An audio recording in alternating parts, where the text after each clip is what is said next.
আমার নবী কয় হুসাইন, হুসাইন রে আমি বুঝতে পেরেছি রে। কয় নানু ভাই মার দিকে একটু যাই, একটু মার কথা বলো, মার কথা বলো। ডাক দে বলে না গো নানু ভাই, তোমার মায়ের দাম আর আমার মায়ের দাম। আমার মা, তুমি কি জানো তোমার মার নাম কি? আমার নবীকে আমার মার নাম আমিনা। রাসূলের মায়ের নাম কি আমিনা? কয় নবী গো,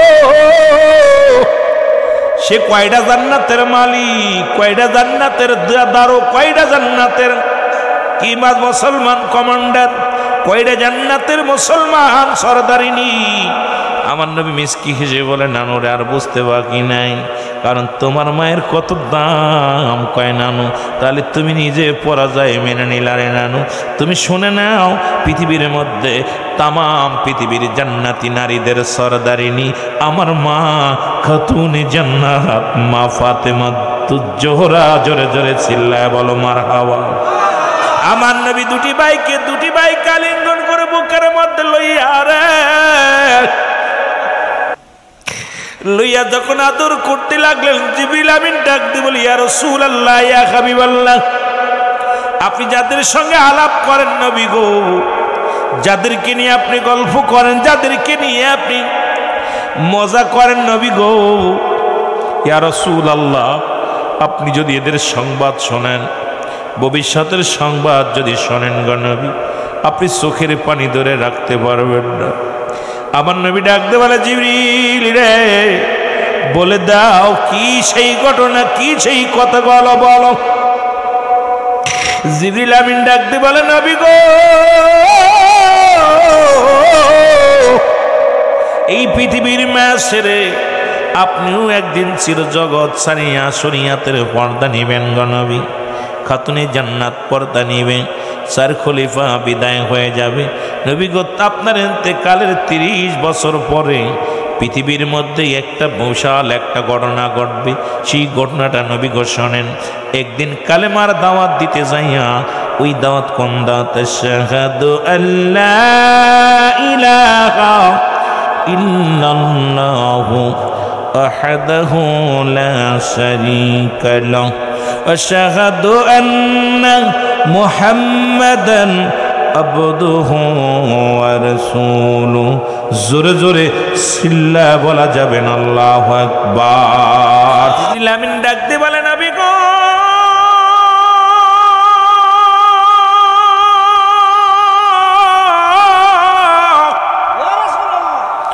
যে জবান দিয়া নবী গো আপনাকে নানু ভাই বলে ডাক দেয়, যে জবান দিয়ে এত সুন্দর বাণী শোনাইল নবী গো, এমন একটা দিন আসবে কালেমার দাওয়াত দিতে যাইয়া আপনারা হাসান রাদিয়াল্লাহু তাআলা এই পবিত্র মুখ দিয়া নিষ্ঠুর বাহিনীরা কি বিষপান করায়া দুনিয়া থেকে বিদায় করে দিবে। নবীজির চোখের পানিগুলো দর দর করে জমিনের মধ্যে ছেড়ে দিছে। কি শোনাইলি রে জিবরিল, আমারে কি শোনাইলি? জিবরিল আমিন বলে নবী গো, এত শুনলেন হাসানের কথা, আপনার হুসাইনের কথা শোনেন গো নবী। এমন একটা দিন আসবে, এমন একটা সময় আসবে গো নবী, সেদিন ইসলামের দাওয়াত দেয়া বড় কষ্ট হয়ে যাবে। ওই মানব রূপে পৃথিবীর মধ্যে মানুষ রূপে কিছু মানুষ বাস করবে, তাদের দিলে কোনো মায়া থাকবে না, সম্পদমুখী হয়ে যাবে। ইয়া রাসূলুল্লাহ, ইয়া হাবিবাল্লাহ, ওই মানুষগুলো আপনার হুসাইনের গলার মধ্যে ছুরি চালায়া দিবে। আমার নবীজি দুই ভাইকে বুকের মধ্যে নিয়া টান দিয়া নিয়া হুসাইনের মুসলমান হাসানের বুকের মধ্যে সুমা লাগাইছে। হুসাইনের গলার মধ্যে সুমা দিস। নবীজিকে ডাক দিয়ে বলে হাসান, হুসাইন ডাক দিয়ে বলে নানু ভাই, আপনি রাহমাতুল লিল আলামিন গো নানু, আপনি দুই রকম ভালোবাসলেন, হাকিকত বুঝলাম না।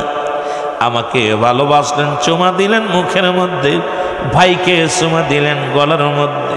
নানুর এইরকম তো ভালোবাসা কখনো আপনি দেন নাই।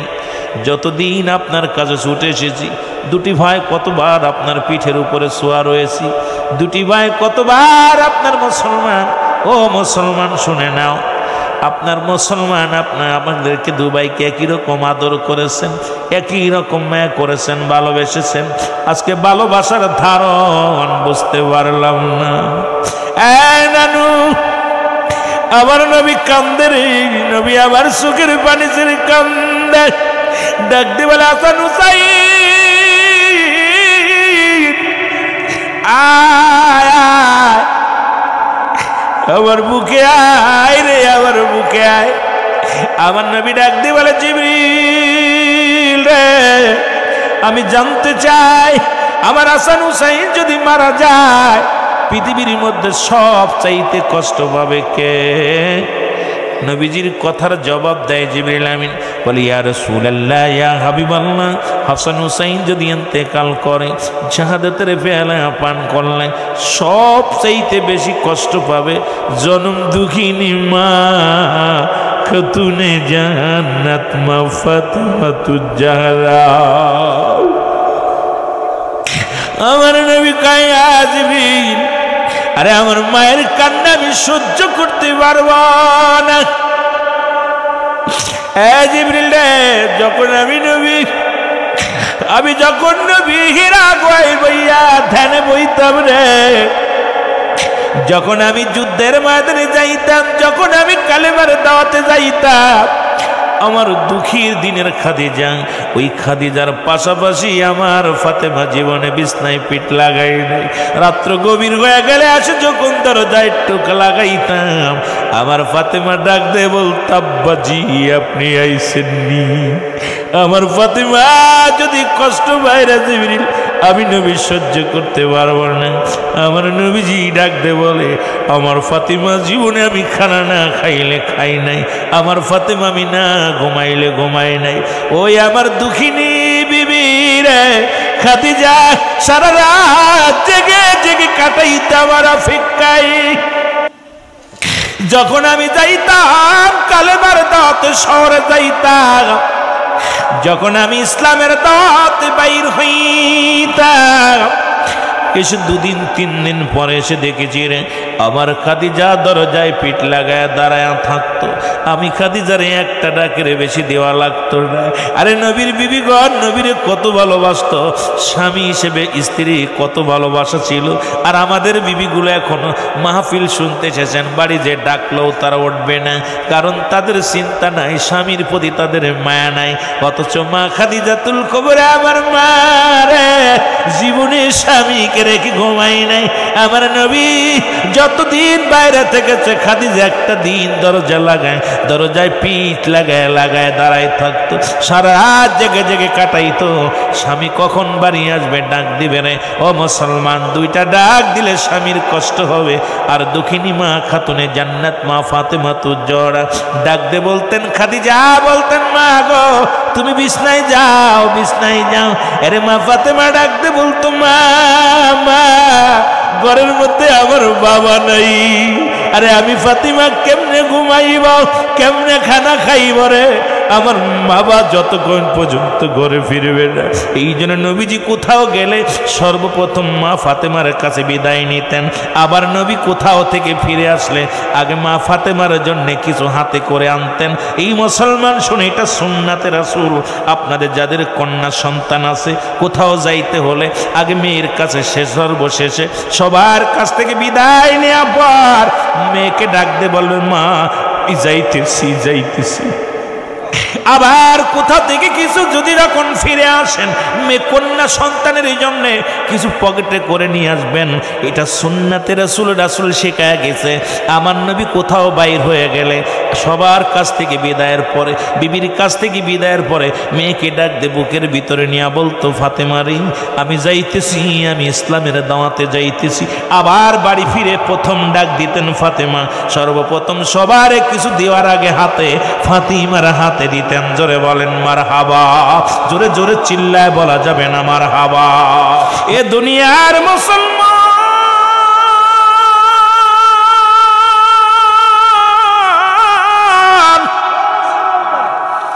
এ জীবন জীবন নয়, এমন একটা জীবন আসবে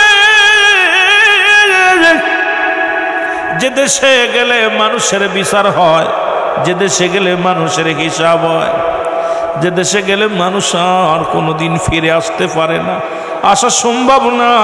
কত টাকাওয়ালা বাড়িওয়ালা ছিল, তারা চলে গেছে। যুবকদের অনুরোধ করবো, নামাজেও তো আসিস না, আজকে মাহফিলে আয়। মাহফিলে বইয়া চোখের পানি ছেড়ে কান। আসার সিরিয়াল আছে, যার কোনো সিরিয়াল নাই। এমনও তো হতে পারে জনমের মতো শেষ ঘুমায়া যাবি, আর উঠবি না। মসজিদের পালকি ঘরের দরজায় হাজির হয়ে যাবে রে। সার্বিয়ারি পালকি দেখলে বড্ড ভয় হয়, কখন যেন আমার আপনার ঘরের দরজায় চলে আসে। কোন গোরস্থানের মাটি অপেক্ষা করতেছে, কোন বাঁশের জাড়ের বাঁশগুলো অপেক্ষা করতেছে। যুবকরে আয় আয়, তোমার মতো যুবকও তো আমি একদিন ছিলাম। এখন ধীরে ধীরে দাড়ির মধ্যে পাক ধরছে, টুপি মুসলমান চুলের মধ্যে পাক ধরছে। বয়ার জন্য শেষ, কখন যেন মারা যায়। এর যুবক বয়সে আল্লাহর দরবারে কবুল হয় বেশি দোয়া, আর যুবক বয়সী হবে জান্নাতি।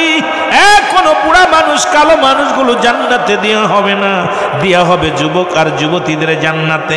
সুতরাং এই জান্নাতি পিপাসিত যুবকগুলো বেশি বেশি দরকার মসজিদ এবং মাহফিলে। জোরে বলেন ঠিক কিনা? এ মুসলমান গভীর মনোযোগ। ওই হাসান হুসাইন যে কথা বলতেছিলাম, দুটি ভাই নানাকে বললেন, নানা গো, তোমার 12 ভাষার ধারণ বুঝতে পারলাম না। রহমাতুল লিল আলামিন ডাক দিয়ে বলে, হাসান হুসাইন আয় আয় রে আয়, আমার বুকের মধ্যে আয়, আমি নবী তোদের বুকে আগলে ধরতে চাই। এমন সময় জিবরিল আমিন, মনে আসেনি রে বাবা, জিবরিল আমিনকে নবী ডাক দিয়ে বলে, জিবরিল আমিন রে, হাসান হুসাইন ইন্তেকাল করলে সব চাইতে বেশি কষ্ট পাবে কে? মনে আসেনি? কতক্ষণ মনে আসে? কই নবী গো, সবচেয়ে বেশি কষ্ট পাবে জনম দুঃখিনী মায়। আমার নবী কয়, জিবরিল রে, আমি তোরে বলে গেলাম রে জিবরিল, আমার মুহাম্মদ আমার সামনে দাঁড়ায় আছে রে মুসলমান, নবীজির কলিজার টুকরা সন্তান, আমার মুসলমান। নবীজি ডাক দে বলে, জিবরিল রে, এখন যদি নিয়ে যাই রে, আমার ফাতিমা বড্ড কষ্ট পাবে। আমার হাসান হুসাইনকে আমি বুকে আগলে রাখলাম, আমার কলিজার টুকরা সন্তানকে আমি বিদায় করে দিলাম। নবীর নিজের কলিজার টুকরা সন্তান। নবী ডাকতে বলে, জিবরিল, আমার ইব্রাহিম, নবীর এক সন্তানের নাম ছিল ইব্রাহিম। উনি ছোট্ট মানুষ, হাসান হুসাইনের জোরে ছিল। তিনজন একই সাথে খেলা করত। কথাগুলো ভালো করে লক্ষ্য করে শুনবেন। নবীজি বলে, জিবরিল রে, আমার ইব্রাহিম তো নানাদ বাকুর মামা বাগনি খেলা করে, মজা লাগে। তিনজন একই জায়গা দাঁড়িয়ে খেলা করে, একই সাথে দুলাবালি মাখে রে। ওরে জিবরিল, আবার ইব্রাহিমকে যদি নিয়ে যাও কষ্ট পাবে কে? বলে, ইয়া রাসূলুল্লাহ, সব চাইতে বেশি কষ্ট পাবেন আপনি। আমার নবী কয়, জিবরিল, তুমি রব্বি কারীম রে যা বলো, আজকে আমার হাসান হুসাইনকে আমি বুকে আগলে রাখলাম, আমার ইব্রাহিমকে চিরবিদায় করে দিলাম। হাসান হুসাইনকে কত ভালোবাসছে আমার নবী, নিজের সন্তানকে কুরবানি দিয়ে নাতি দুইটারে আগলে রাখছে বুকের মধ্যে। তাদেরকে যারা হত্যা করলো, নবী সহ্য করবে কেমনে রে? আমার নবী সহ্য করতে পারবে না। আমার নবী, মায়ের নবী রে, হাসান হুসাইনকে এত ভালোবাসতো, নিজের কলিজার টুকরা সন্তানের বিদায় করে দিয়া নাতিদের রাখছে বুকে আগলাইয়া। জোরে জোরে চিল্লায় বলা যাবেন আল্লাহু আকবার, জোরে জোরে চিল্লায় বলা যাবেন আল্লাহু আকবার।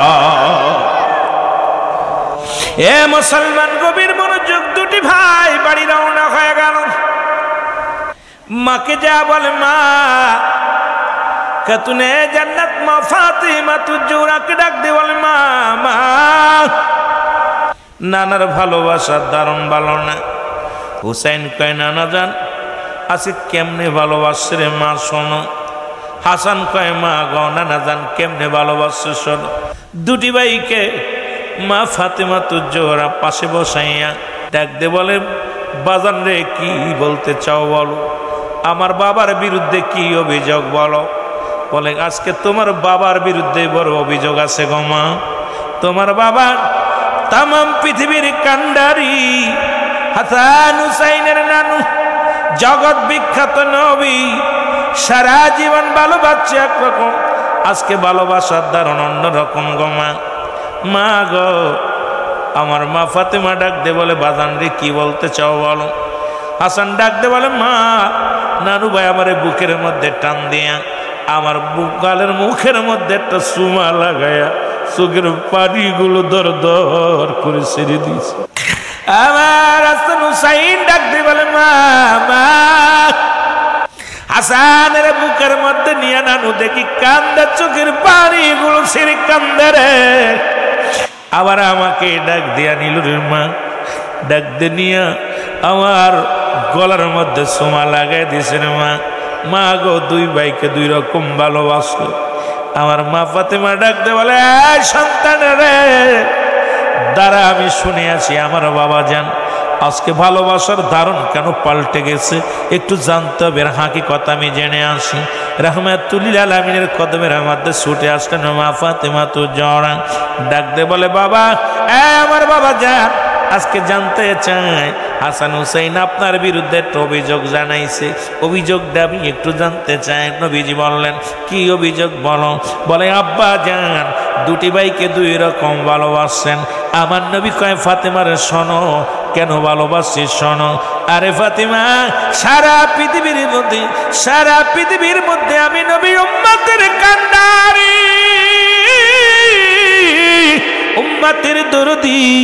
ও ফাতেমা শোনো, এমন একটা দিন আসবে আমার হাসান ইসলামের দাওয়াত দিতে যাইয়া শত্রুপক্ষ তাকে মুখের মধ্যে বিষ পান করে দুনিয়া থেকে বিদায় করে দিবে।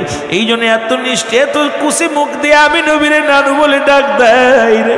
আমি নবীর প্রাণটা ঠান্ডা হয়ে যায় এই কুশি মুখের মধ্যে, এই মায়ার মুখের মধ্যে, পবিত্র মুখের মধ্যে সত্যবাদ মানুষেরা কেমনে বিষ পান করাইবে রে, এটা কষ্ট পাইলাম। এই জন্য মুখের মধ্যে সোমা দিলাম, এই পবিত্র মুখের মধ্যে কেমনে বিষ পান করাইবে। ওরে ফাতেমা শোন, দ্বিতীয় হলো এমন একটা দিন আসবে, সেদিন আমার হুসাইনের গলার মধ্যে মানুষ ছুরি চালায়া দিবে।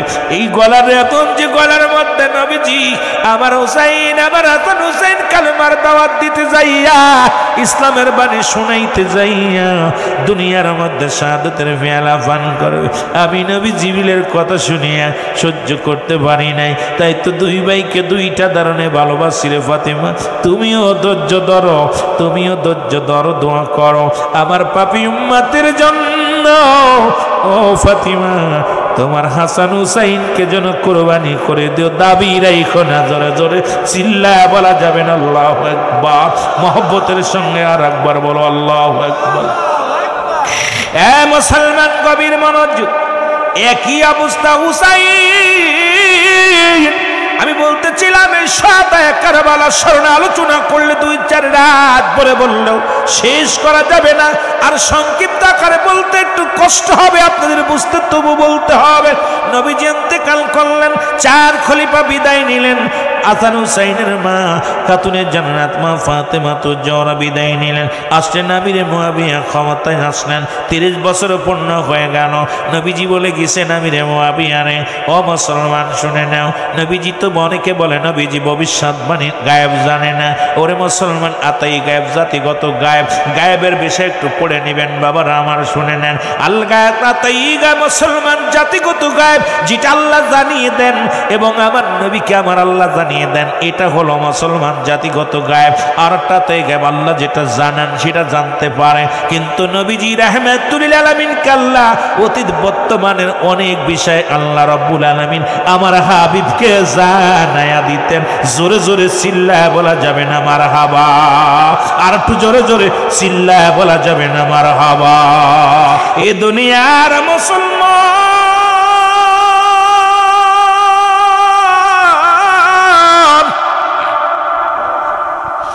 রাহমাতুল আলামিন চির বিদায় হয়ে গেলেন, 4 খলিফা বিদায় হয়ে গেল। আসলে আমিরে মুয়াবিয়ার জামানা। আমিরে মুয়াবিয়াকে নবীজি তো বলেছিল, উমাইয়ার মুয়াবিয়া রে, তুমি বিয়ে করো না, কারণ তোমার থেকেই আসবে একটা সন্তান, আসবে যিনি ইসলাম পছন্দ করবে না। এর মুসলমান আমাদের মধ্যে অনেকে দাড়ি পছন্দ করে, টুপি পছন্দ করে, জুব্বা পছন্দ করে, নবীর মিলাদ পছন্দ করে না, জোরে কোন ঠিক কিনা?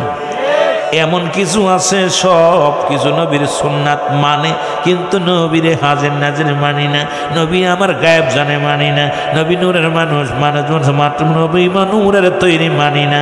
আমার দেশের অসংখ্য মুনাফিকের আছে রে, যেই জন্য আমি বললাম আল্লাহ কমিনান নাস, মানুষের মধ্যে মায়াকুলু, তারা বলবে আমার না তার ঈমান আনছে বিল্লাহি, আল্লাহর প্রতি, অবিলাও বিলা খেরা কেরাতের প্রতি বিশ্বাস স্থাপন করছে।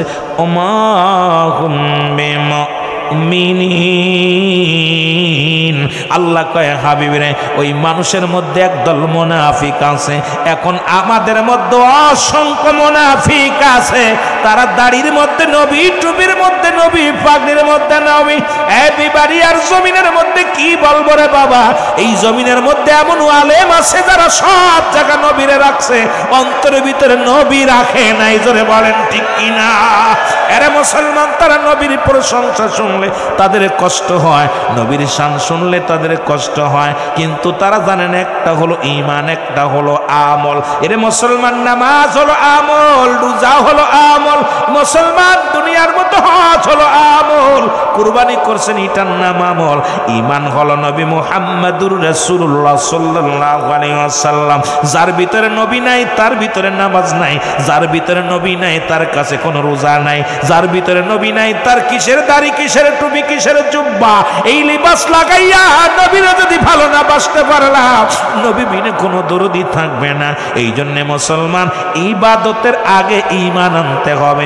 যেমন নামাজের পড়ার আগে পূর্ব শর্ত মুসলমান ওযু, এখন আমলের পূর্ব শর্ত হলো ঈমান। এই জন্য ঈমান ও আমল হলো আমার নবী রাহমাতাল লিল আলামিন। জোরে জোরে বলেন মারহাবা।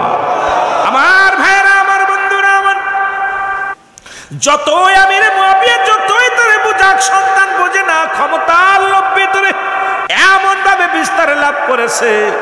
চিন্তা করে মুআবিয়ার ছেলে ইয়াজিদ চিন্তা করে, যদি হাসান হুসাইন বেঁচে থাকে, হাসান রাদিয়াল্লাহু তাআলা আনহু, হুসাইন রাদিয়াল্লাহু তাআলা আনহু যদি বেঁচে থাকে, ক্ষমতা তো দূরের কথা, সিয়ার দেয় বসার সম্ভাবনা, যে কোনো মূল্যে তারে মারা লাগবে।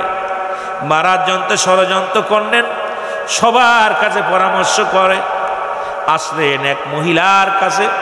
মহিলারা আজকে বাংলাদেশের ফেতনার মূল দুই মহিলা, রাগ করবেন না, কারণ মহিলা বাড়ির সব, ওই যে একটা গান গায়ে এতদিনই বুঝলাম আমি, ঘরের নষ্ট সব নারী নষ্ট সব মূল, না কি যেন এটা কয়। মুসলমান কবির মনোযোগ। এবার কি হলো, মুসলমান কুটনি বুড়ির কাছে আসেন, বুড়িকে বললেন, বুড়ি রে, তোমার কাছে অনুরোধ করি, তোমাকে বিপুল পরিমাণ সম্পদ দেওয়া হবে, যা চাবে তাই তোমারে দিব, কিন্তু হাসানকে দুনিয়া থেকে বিদায় করে দিতে হবে। হাসান তো এখন পুরো বুঝমান হয়ে গেছে, চেয়ারে বসার যোগ্য হয়ে গেছে রে। যদি হাসানকে হত্যা করা না হয়, তাহলে তো এই চেয়ার আমি পাবো না, চেয়ারে আমি বসতে পারবো না, যে কোনো মূল্যে হাসানকে সরানো লাগবে। মহিলাদের মধ্যে তিনটা গুণ, নাম্বার 1 ত্যাগ, মায়া আর কঠোর। মহিলাদের মধ্যে আবার মা বোনেরা ওয়াজ শুনতে চার, মনে মনে গালি দিব। 1 নাম্বার মুসলমান, আমার মা বোনেরা শোনো, সারা জীবন তোমার লালন পালন করলো বাবা, বিয়ে দিছে, স্বামী পাইলে আর সব পর হয়ে যায়। এখন আমি বউ হয়েছি, বাবার মেয়ে নাই, কারণ বউ হওয়ার সঙ্গে সঙ্গে বাবা মা সব বলে যায়। আবার সারা জীবন মুসলমান একটু হলে, একটু যদি কড়া হয়ে যায়, হয় বিষ খায় নাই, গলায় ধরি নাই, ডিভোর্স। কারণ ওদের মুসলমান, এরপরে ওরা ত্যাগ, যে কোনো মূল্য ত্যাগ করতে পারে মেয়েরা। এদের ভিতরে লোভ লালস একটু বেশি। মুসলমান শুনে নাও, শুনে নাও, এজিদের পরামর্শে কুটনি বুড়িয়া হযরত হাসান রাদিয়াল্লাহু তাআলার বিবি, হাসানের ছিল মুসলমান 4 জন বিবি। ছোট বিবির নাম হলো জায়েদা। জায়েদাকে ডাকতে বলে, জায়েদা রে, ও জায়েদা, তোমার কি মন চায় আরামে এসে বাস করতে, দুনিয়ার সম্পদ, দুনিয়ার মধ্যে বড় ভোগ বিলাস করতে পারবা? তাহলে আমি একটা পরামর্শ দিই, সেই পরামর্শটা হলো, তুমি কি করো, তোমার স্বামী হাসানকে দুনিয়া থেকে বিদায় করে দাও। এজিদ হবে দেশের রাষ্ট্রনায়ক, এজিদ তোমাকে বিয়ে করবে, তুমি হবে না কি হবে, তুমি হবে রানী, উনি হবে রাজা। লোভে পড়ে গেল মুসলমান। আমার দেশের অনেক মা বোন তারা লোভে পড়িয়া স্বামীকে ত্যাগ করে চলে যায়। দেখা যায় স্বামী কত কষ্ট করে বিদেশে উপার্জন করে, আর অন্য পরপুরুষের প্রেমে পড়িয়া স্বামীকে কষ্ট দিয়া চলে যায়। আমার মা বোনেরা শোনো, এই পৃথিবীর মধ্যে স্বামী যে কি অমূল্য রতন, স্বামী যে কি জিনিস, এটা যখন ফুরাইবা সে বুঝবা তখন স্বামী কি রত্ন ছিল, কি জিনিস ছিল। এটা এখন আমরা বুঝতে পারি না। ও আমার মা বোনেরা শোনো, স্বামীর প্রতি শ্রদ্ধাশীল হও। স্বামী যদি অসন্তুষ্ট হয়, তোমার নামাজ রোজা সব বিফলে যাবে। জোরে জোরে চিল্লায়া বলা যাবে আল্লাহু আকবার। এ বন্ধুগণ শোনো, হাসান রাদিয়াল্লাহু তাআলা আসলেন। আসার পর মুসলমান জায়দা শরবত আনিয়া দিলেন স্বামীরে, এই নাও গরমের মধ্যে আছো শরবত খাও। হাতের মধ্যে নিয়ে যখন মুসলমান মুখে দিলেন, 20টা তরন্ত মুসলমান বুক পেটের ভিতর ঢুকে গেছে। ডাক দে কয়, বিবি রে তুমি কি খাওয়াইলা? ও বিবি তুমি আমারে কি খাওয়াইলা? কয় না শরবত খাওয়াইলাম। কয় না রে বিবি না, তুমি লোভে পড়ে গেছো, আমাকে তুমি কি খাওয়াইলা? কয় না তোমারে কিচ্ছু খাওয়াই নাই। উসা হাসান রাদিয়াল্লাহু তাআলা ডাক দি, কোথায় রে আমার জোরের ভাই? বাইরে কোথায়? আয় আমি হাসান আর চিরদিনের বিদায় নিব। হাসান যখন ডাক দিছে, হুসাইন রাদিয়াল্লাহু তাআলা চলে আসছেন। হাসান রাদিয়াল্লাহু তাআলার পায়ের রগগুলো মাথা গুটিয়ে আসছে। বসনবান সুন্দর চেহারা খানা লীলবর্ণ হয়ে গেছে। হাসান রাদিয়াল্লাহু তাআলা চিৎকার দিয়ে বলে, ও ভাই হোসেন রে, আয় আমার কাছে আয়। হোসেন রাদিয়াল্লাহু তাআলা যখন কাছে আসলেন, হোসেন রাদিয়াল্লাহু তাআলা ডাক দে বলে, ভাই হাসান রে, কে তোমাকে বিষ পান করাইছে? একটু বলে দাও, কে তোমাকে পান করাইলেন? হাসান রাদিয়াল্লাহু তাআলা ডাক দে বলে, ভাই হোসেন রে, কি আমি তোমারে বলবো না, তবে আমার পরে তোমার বড় বিপদ আসবে।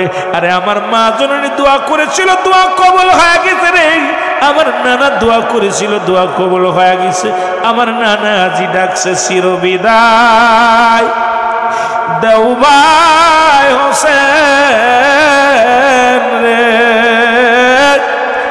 ডাকিতেছে নানাজি আমায়, ডাকিতেছে নানাজি আমায়। সবাই মহব্বতে বলেন, চিরবিদায় দেও হে ও ভাই হোসেন রে, নানাজি মোর ডাকিতেছে আমায়, নানাজি মোর। ও ভাই হোসেন রে,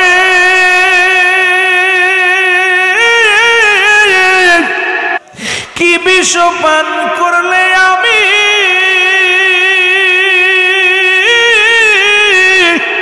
জীবনটা বাইরে চলি, ওর পরানো যায় বিষের যন্ত্রণায়, চিরবিদায় দাও আমায়, ডাকিতেছে আমারি নানা, ডাকিতেছে আমারি নানা। ও ভাই হোসেন রে,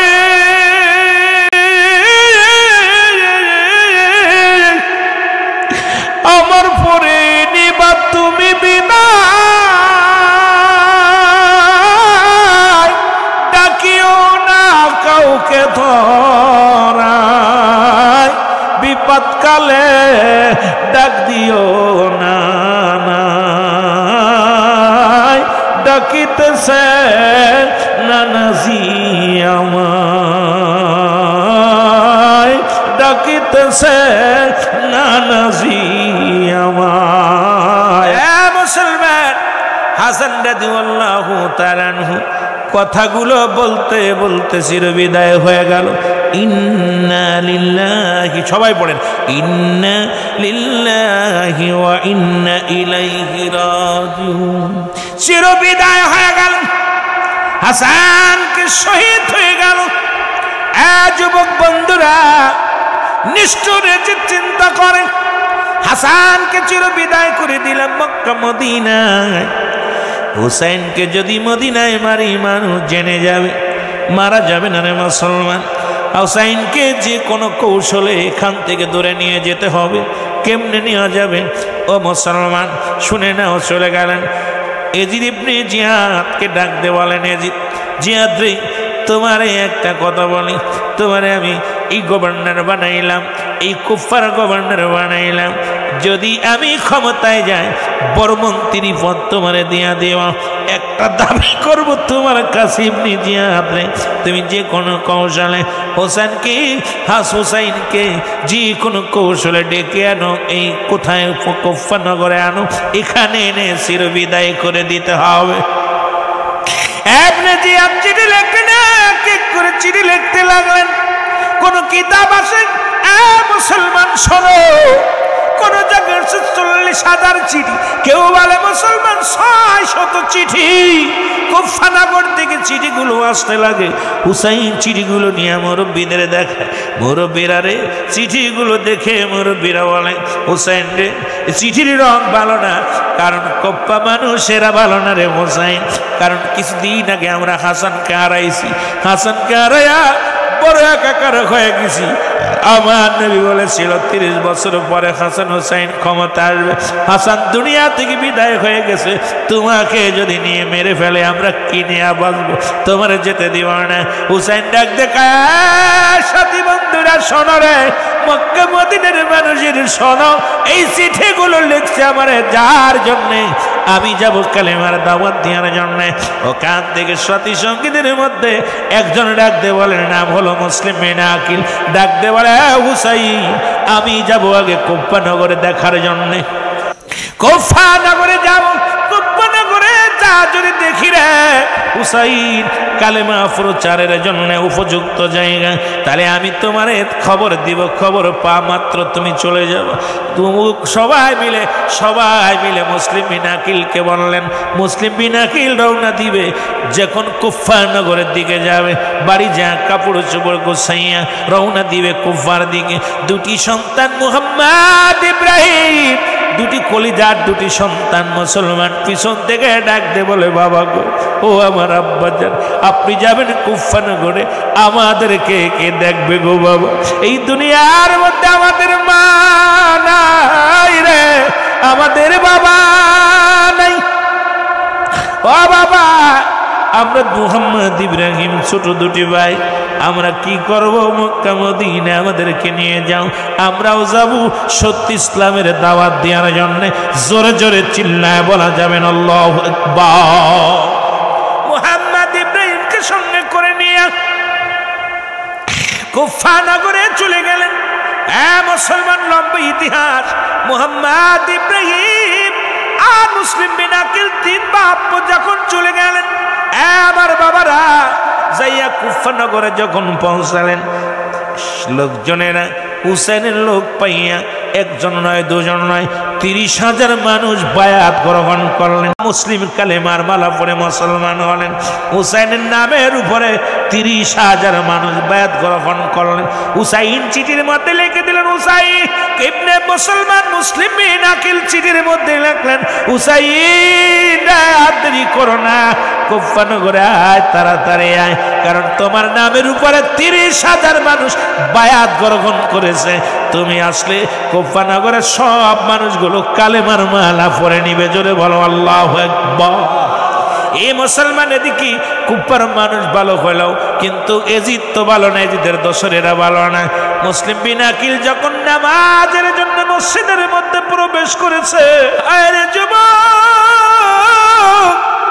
আরে খাউরার যুবকের সোনারে, মুসলিম বিন আকিল যখন নামাজের মধ্যে তেলাওয়াত শুরু করেছে, পিছন থেকে আসিয়া এজিদের সেনারা ও মুসলিম ইবনে জিয়াদের লোকেরা আসিয়া মুসলিম বিন আকিলের পিছন থেকে তরবারি দিয়ে এক কোপ দিয়ে মাথাটার দিয়ে খণ্ডিত করে ফেলেছে। ও মুসলমান, এই কাটা মুরগির মতো মসজিদের মধ্যে মুসলিম বিন আকিলের বডি খানা লাফালাফি শুরু করেছে, রক্তে পুরো মসজিদ খানা লাল হয়ে গেছে।